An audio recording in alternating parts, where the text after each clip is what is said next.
Hello दोस्तों, नमस्कार। इस एम के चैनल में मैं आप सब लोगों का दिल से बहुत बहुत स्वागत करता हूं। अगर आपने पहली बार विजिट किया है जरूर चैनल को सब्सक्राइब कर लेना। उसी के साथ साथ फ्री स्टॉक मार्केट क्लासेस इस चैनल के ऊपर कल के दिन इंपॉर्टेंट लेक्चर अपलोड हुआ था। अगर आपने नहीं देखा है तो जरूर देख लेना। यस, ये इसी टॉपिक के ऊपर वीडियो मैंने कवर किया था। बहुत अच्छी अपॉर्चुनिटी है मार्केट में। लिंक ऊपर आई बटन पे यहाँ पे मिल जाएगा इस वीडियो का। एंड आज के दिन की अगर बात करें तो let's learn stock market and finance. Yes, इस चैनल के ऊपर भी सुबह 10 बजे के आसपास नया लेक्चर अपलोड हो चुका है। मतलब मार्केट मूड इंडिकेटर MMI कैसे वर्क करता है और आपको ये बताता है कि बाजार में निवेश कब यहाँ पे करना चाहिए। ये अगर आपको सीखना है, जानना है तो ये वीडियो को देख सकते हो। इसका लिंक भी मैंने ऊपर आई बटन पे दे दिया है। एंड आज के दिन की अगर बात कर ले तो पहला वीडियो भी अपलोड हो चुका है सुबह 11:30 बजे के आसपास। आने वाले हफ्ते में कौन कौन से इंपॉर्टेंट ट्रिगर पॉइंट है जिस चीज़ के चलते बाजार में जबरदस्त हलचलें आपको देखने को मिलेगी, तो ये वीडियो भी आप देख सकते हो। इसका लिंक भी ऊपर आई बटन पे या फिर नीचे डिस्क्रिप्शन में मिल जाएगा। सो चले दोस्तों, फिलहाल इस वीडियो को स्टार्ट कर लेते हैं। ठीक है दोस्तों, अभी हम लगा चुके हैं बिल्कुल हमारे नॉर्मल स्क्रीन के ऊपर। जैसे कि आपको पता ही है कि कल वापस मार्केट स्टार्ट होने जा रहा है और जब बाजार यहाँ पे स्टार्ट होगा तो कुछ कंपनियां ऐसी रहेंगी, स्टॉक्स रहेंगी जिनके ऊपर हर किसी का फोकस रहेगा। क्यों? क्योंकि सैटरडे संडे इन कंपनीज को लेकर डायरेक्टली और इनडायरेक्टली बहुत कुछ खबरें देखने को मिली थी। तो कोई तो खबरें आएगी तो पॉजिटिव नेगेटिव रिएक्शन रहेगा कि नहीं उस कंपनीज की ओर। वही मैं चीज़ें आपके सामने यहाँ पे स्टडी पर्पस के लिए, इंफॉर्मेशन के लिए यहाँ पे बताने वाला हूँ। तो स्टार्ट करेंगे। सबसे पहले तो एक कंपनी को तो GST नोटिस आ चुका है और वो कंपनी है दोस्तों गो डिजिट। डिजिट इंश्योरेंस की अगर हम लोग यहाँ पे बात करें, आपने सुना भी होगा। Go Digit General Insurance get GST demand notice of 170 crore. इस चीज़ के चलते जो ये कंपनी है डिजिट हर किसी के रडार के ऊपर रहेगी। बिकॉज सैटरडे के दिन, मतलब कल बाजार बंदी था, तब ये इनको नोटिस रिसीव यहाँ पे हुई है। तो लेट्स सी मार्केट इस खबर को लेकर कैसा रिएक्शन देता है। देन अगर हम लोग यहाँ पे बात कर ले दोस्तों तो मीशो, ये तो आपको पता ही होगा, IPO आया था। काफ़ी दमदार IPO था। उसके बाद भी दमदार तेजी रैली देखने को मिली थी। फिर उसके बाद अभी नीचे यहाँ पे आया हुआ है। ठीक है, वो पार्ट अलग हो गया। बट मीशो की बात कर ले, इनको भी GST नहीं बट इनकम टैक्स, मतलब Meesho get 1500 crore tax demand. ठीक है, मतलब हम कह सकते हैं किस चीज़ के चलते इनके ऊपर आरोप लगा है, अंडर रिपोर्टिंग किया है इनकम को। 1500 करोड़ का इनकम टैक्स की नोटिस इनको जाते हुए देखने को मिल रही है। इनकम टैक्स क्या कह रहा है कि भाई इन्होंने कम इनकम यहाँ पे दिखाया और कम इनकम दिखाओगे तो कम टैक्स, ज़्यादा इनकम तो ज़्यादा टैक्स। यही इनके ऊपर फिलहाल तो एलिगेशन लगा और अमाउंट देख सकते हो 1500 करोड़। ऑब्वियसली इस चीज़ को तो भाई कोर्ट में तो वो चैलेंज करेंगे ही करेंगे। लेट्स सी इस चीज़ को लेकर मीशो के स्टॉक के ऊपर क्या प्रभाव पड़ता है, ये देखना एक इंटरेस्टिंग पार्ट यहाँ पे रहने वाला है।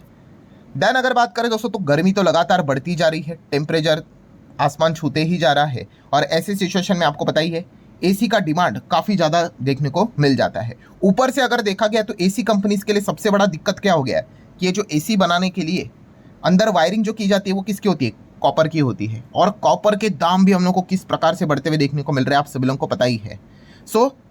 फाइनली कंपनीज को यहाँ पे क्या करना पड़ेगा, तो प्राइस हाइक लेना पड़ेगा। तो AC price to rise somewhere around 5 to 15% because of expensive copper. हम जरूर यहाँ पे कह सकते हैं कि AC के दाम ज़बरदस्त यहाँ पे बढ़ने वाले हैं। अगर आप AC लेने का प्लान कर रहे हो तो देख लेना भाई। ठीक है, प्राइस बढ़े हैं नहीं बढ़े हैं, बट इस चीज़ के चलते हम यहाँ पे कह सकते हैं जो AC वाली कंपनियाँ like Voltas, Blue Star, then Amber AC से रिलेटेड कंपोनेंट्स एंड उसमें काम यहाँ पे करती हैं। ठीक है, तो ये कंपनियाँ बहुत सारे लोगों के रडार के ऊपर रहेगी। तो क्या रिएक्शन देखने को मिलेगा ये कल पता चल जाएगा। देन अगर हम बात करें, कल के दिन ये खबर मैंने कवर की थी जो कि पता ही था होने ही वाला है। LPG, यस, गैस की अगर हम लोग बात कर ले तो आप सभी लोगों को पता ही है कि हमारे घर का गैस 60 रुपये से बढ़ गया है और जो कमर्शियल सिलेंडर है वो 115 रुपये तक बढ़ते हुए देखने को मिल चुका है बिकॉज ऑफ वॉर। और सिचुएशन अगर और ख़राब हुई बी मेंटली प्रिपेयर्ड, ये चीज़ें और भी बढ़ते हुए देखने को मिल सकती है।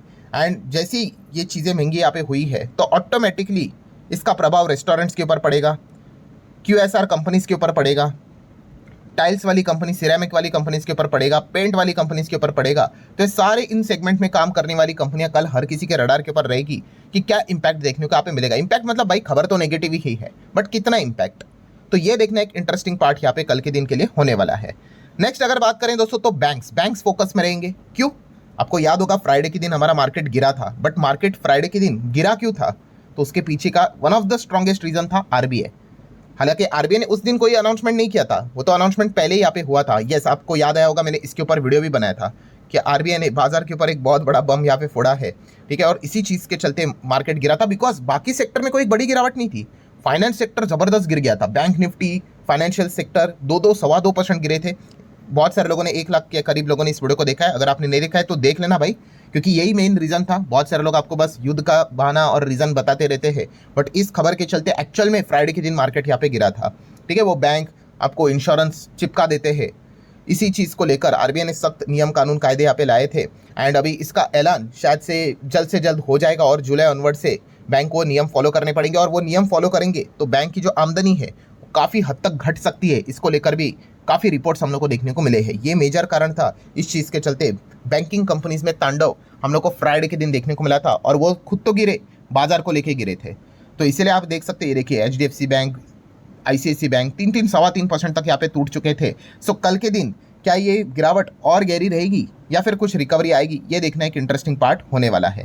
देन अगर हम बात करें दोस्तों, तो एक खबर हम सभी लोगों ने सुनी थी, RVNL and Ircon international both are government company. आप सभी लोगों को पता है, दोनों इंफ्रास्ट्रक्चर रेलवे सेगमेंट में काम करती है और इनका मर्जर की खबर हम लोग को देखने को मिल गया। और इसी खबर के चलते आरवीएनएल 2-2.5% भागा, इरकॉन ज़्यादा भागा, ऑलमोस्ट 10% के करीब। इसके पीछे का रीज़न ये था कि इरकॉन छोटी कंपनी है, तो एक्सपेक्टेशन यही है कि वो आरवीएनएल के अंदर मर्ज हो जाएगी। सो लोग क्या करते हैं, इरकॉन के शेयर खरीद लेते हैं, ये चीज़ सोचकर कि भाई कुछ तो स्वैप रेशो के हिसाब से आरवीएनएल के ज़्यादा शेयर्स यहाँ पे मिल जाएंगे। इसी लॉजिक को चलते इरकॉन में ज़्यादा बाइंग यहाँ पे हुई थी। बट बाद में क्या पता चल गया दोस्तों कि ये जो खबर रिपोर्ट के जरिए हमें पता चल रही है वो फेक है। दोनों कंपनीज ने क्लैरिफिकेशन दिया, भाई ऐसा कुछ भी नहीं है, कोई ऑफिशियल अनाउंसमेंट नहीं है, ना तो मिनिस्ट्री ऑफ रेलवे के ओर से उनको ऐसा कुछ पता यहाँ पे चला है। सो जो भी रिपोर्ट्स के जरिए आप ये खबर सुन रहे हो, उसको यहाँ पे सत्य ना मानो, ट्रूथ यहाँ पे ना मानो। और ये क्लैरिफिकेशन उन्होंने दिया, बट ये क्लैरिफिकेशन बाजार बंद होने के बाद आया है। सो इंपॉर्टेंट चीज़ क्या है कि जब ये खबर आई थी उसी के चलते तो स्टॉक इतना भागा, तो अब कल क्या यहाँ से वापस बिकवाली होगी या नहीं होगी, ये देखना एक इंटरेस्टिंग पार्ट यहाँ पे होने वाला है। क्योंकि खबर तो फेक है, ये तो कंपनीज ने क्लैरिफाई यहाँ पे करके बता दिया है। देन अगर देखेंगे दोस्तों, तो रिलायंस इंडस्ट्री फोकस में रहेगा। क्यों? क्योंकि रिलायंस में भी काफ़ी सारे लोग इसीलिए हैं क्योंकि जियो का आईपीओ आएगा। जियो का आईपीओ आएगा तो क्या पता शेयर यहाँ पे मिलेंगे, शेयर होल्डिंग कोटा रहेगा नहीं रहेगा, वो तो कंप्लीटली कंपनी बाद में डिसाइड यहाँ पे करेगी। बट अगेन यहाँ पे कल के दिन भी ये अपडेट मैंने आपको बता दिया था कि बिकॉज ऑफ गवर्नमेंट का डिले, न्यू लिस्टिंग रूल के चलते, उसको इंप्लीमेंट करने के चलते जियो आईपीओ भी पोस्टपोन होते हुए देखने को मिल रहा है। कैंसिल नहीं हुआ है, पोस्टपोन हुआ है। अब वो कितना पोस्टपोन होगा, वो तो जब तक ये नए रूल्स प्रॉपरली इंप्लीमेंट नहीं होते हैं तब तक तो पोस्टपोन होते ही रहेगा। सो इस चीज़ के चलते रिलायंस के ऊपर क्या प्रभाव पड़ता है, ये एक देखना एक इंटरेस्टिंग पार्ट है। क्योंकि इसके पहले भी हम लोगों ने देखा था जब जियो का आईपीओ एक्चुअल में अब 2026 में, ये 2025 में ही आने वाला था। जिस प्रकार की बातें उन्होंने की थी 4-5 साल के अंदर हम लाएंगे, तो 4-5 साल तो 2025 में आ रहा था, वो तो हुआ नहीं, तो उन्होंने बोल दिया 26 में लाएंगे। पर जब ये खबर आई थी कि 25 में लाएंगे और नहीं लाया था, तो रिलायंस इंडस्ट्री के शेयर में हमें बिकवाली देखने को मिली थी, डिसअपॉइंटमेंट देखने को मिला था। तो क्या ये डिसअपॉइंटमेंट वापस देखने को मिलेगा? इवन दो ये कैंसिल तो नहीं हुआ है, बट पोस्टपोन वाली खबर सामने आई है। तो ये सवाल का जवाब हमें कल रिलायंस इंडस्ट्री के शेयर को देखकर एक थोड़ा अंदाजा आ ही जाएगा। देन अगर देखा गया अभी का सबसे इंपॉर्टेंट चीज़ जो बना हुआ है वो है क्रूड ऑयल, ठीक है। क्रूड जिस प्रकार से यहाँ पे भड़कते हुए देखने को मिल चुका है, ठीक है। अभी सैटरडे संडे तो चीज़ें बंद रहती है, कल वापस यहाँ पे खुलेंगे तो देखने वाली बात है कि क्या ये सेंचुरी लगा पाएगा। और अगर ये सेंचुरी लगा देता है, ठीक है, तो हमारे इकोनॉमी के लिए खास करके क्रूड सेगमेंट में काम करने वाली बहुत सारी कंपनी, आपको पता है पेंट इंडस्ट्री, टायर, सीमेंट की अगर बात कर ले, केमिकल कंपनीज की बात कर ले, एविएशन सेगमेंट में काम करने वाली कंपनीज की बात कर ले, सभी की धज्जियाँ यहाँ पे उड़ने के चांसेस काफ़ी ज़्यादा रहेंगे। इसमें कोई बहुत बड़ा रॉकेट साइंस की तो ज़रूरत यहाँ पे है नहीं। सो क्रूड ऑलरेडी बहुत ज़्यादा हम लोग को भड़कते हुए देखने को मिल चुका है और ऑलरेडी हमारी इकोनॉमी के लिए काफ़ी ख़राब चीज़ देखने को यहाँ पे मिल रही है। सो ओवरऑल ये बाजार के ऊपर तो नेगेटिव प्रभाव डालेगा ही डालेगा। प्लस जो पर्टिकुलर सेगमेंट जो रहते हैं, जो क्रूड उनका एक रॉ मटेरियल का रोल प्ले यहाँ पे करता है, तो उनके लिए भी काफ़ी नेगेटिव रोल यहाँ पे प्ले करेगा। तो इससे रिलेटेड तमाम जुड़ी हुई जो कंपनियां रहेंगी वो भी काफ़ी अच्छा खासा रडार के ऊपर कल के दिन यहाँ पे रहने वाली है। और इनफैक्ट सिर्फ कल नहीं, आगे भी फोकस में रहेगी जब तक ये जंग, ये वॉर लगातार कंटिन्यू चल रही है और क्रूड इस चीज़ के चलते लगातार डिस्टर्ब हो रहा है, तब तक वो कंपनियां भी हम लोग को फोकस में रहते हुए देखने को मिलने वाली है। और आखिरी अगर कोई पॉइंट होगा दोस्तों तो वही जंग चल रही है, तो इस चीज़ के चलते डिफेंस कंपनियां कंपैरेटिवली ठीक ठाक परफॉर्मेंस दे रही है। आप सभी लोगों ने देखा होगा बहुत बार हरा रंग के साथ भी वो डील यहाँ पे कर रही है।